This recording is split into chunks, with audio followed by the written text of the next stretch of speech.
Hello and welcome to this video on the adrenal gland. My name is Priya, I'm a medical student and I've made this three-part series all about the adrenal glands.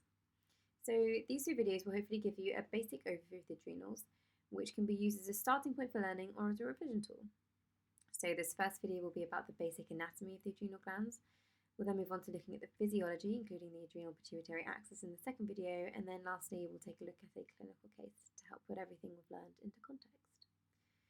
So for today's video, our learning objectives will be to know what the adrenals are and where they are, to understand the components of the adrenal gland as well as the layers of the adrenal cortex, and to know about the basic blood supply.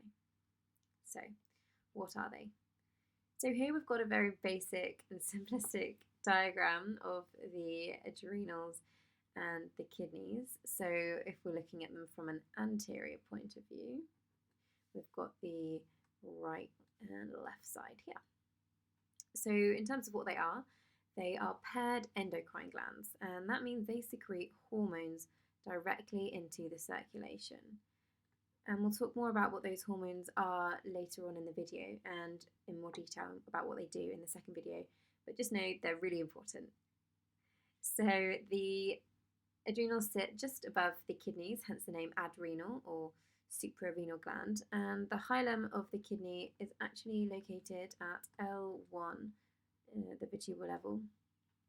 So that gives you a rough idea of where they might sit in the body. And I've given you this very basic picture just to show you that the adrenals and the kidneys are located in the posterior abdomen. So I'm just circling the kidneys and the adrenals here. And so that means all these organs that I've drawn in, so the bowel, loose of bowel, liver, stomach, and spleen all sit in front of the adrenals, and as they are located in the posterior abdomen, and they are retroperitoneal. So retro means behind, and peritoneal is that serous lining of the abdominal cavity. So that means that only the anterior surface, only the front of the adrenals is covered in that lining of the abdominal cavity. So let's have a look at the adrenals from the back. So now we've got a diagram from the posterior view. So we've got the left adrenal and the right adrenal here now, looking from behind. And this pink blob sitting just in front of the left adrenal is the spleen, meant to be the spleen. And that green blob sitting just in front of the right adrenal is meant to be the right lobe of the liver.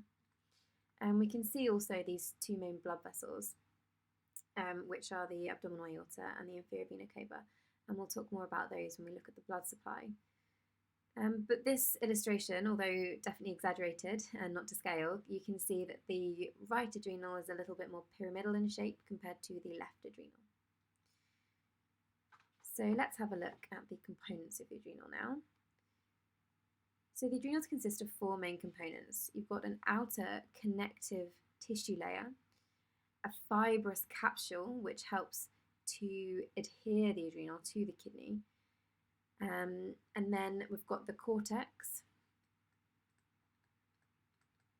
and the medulla. And these last two layers are the ones we're going to talk about in more detail, as they are the functional components of the adrenal gland. So interestingly, the cortex and the medulla are developmentally and functionally independent of each other, and they arise from different embryological layers. So the cortex arises from the mesoderm. However, the medulla arises from the neural crest tubes of the ectoderm. Neural crest cells.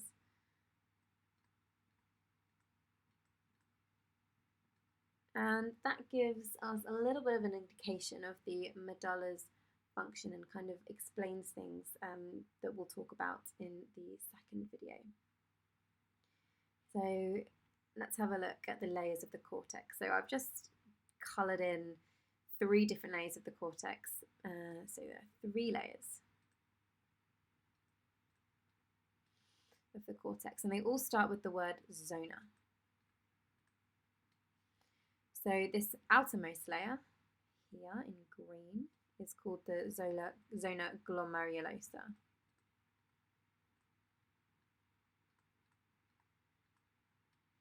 This middle layer, which is in like pinky colour, is actually the largest of the three layers and is called the zona fasciculata.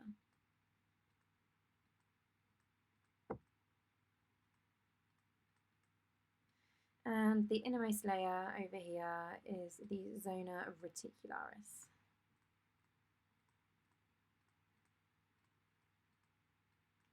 So these three layers of the cortex all produce different hormones.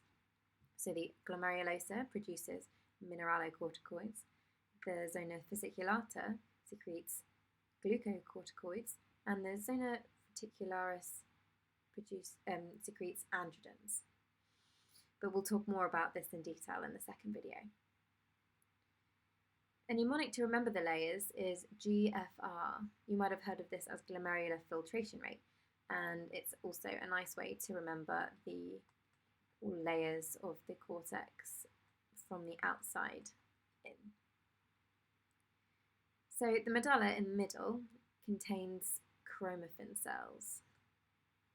Excuse my handwriting. So these chromaffin cells receive input from the preganglionic fibers of the sympathetic nervous system. And so we're involved in autonomic nervous system, specifically in producing catecholamines, so hormones such as adrenaline and noradrenaline. But again, we'll talk more about those in the second video.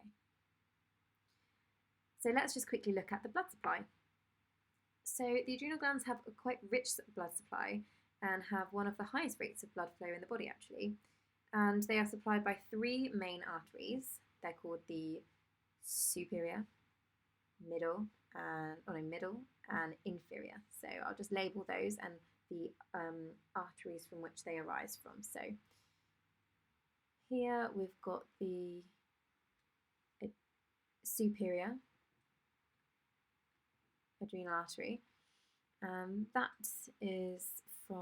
arises from the inferior, I'll just abbreviate, phrenic artery. I'll just change colours so that it doesn't get lost in the drawing.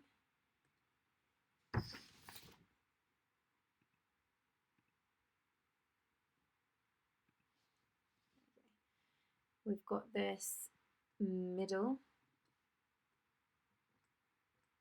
adrenal artery, which arises from the abdominal aorta directly. So abdominal aorta. And we've got this, the inferior adrenal artery.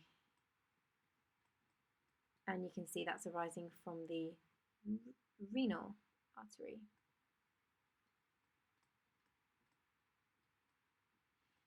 So I hope that makes sense. So those are the three main blood arteries that are supplying the adrenal gland. So in terms of the venous drainage, we've got the left and right adrenal veins, and as you can see, we're looking at this from the right and left, by the way, so from the anterior view.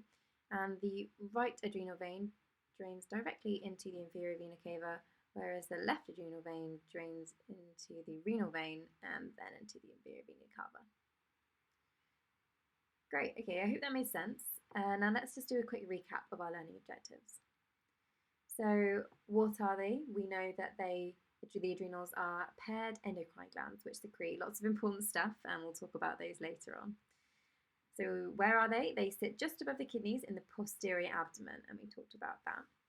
In terms of the components, we know that there is an outer connective tissue, there's a capsule and a cortex and the medulla. And those last two are the functional units of the adrenal. We've got layers of the cortex. We know they are the zona glomerulosa, reticularis and fasciculata, and we know they all produce different things, and we'll get into that in the next video. And in terms of the blood supply, we know that it has a rich blood supply which comes from three main arteries. So I hope you guys enjoyed that video. Thank you very much for watching, and stay tuned for the next video where we talk about the physiology, which is where it gets even more interesting. Would you believe?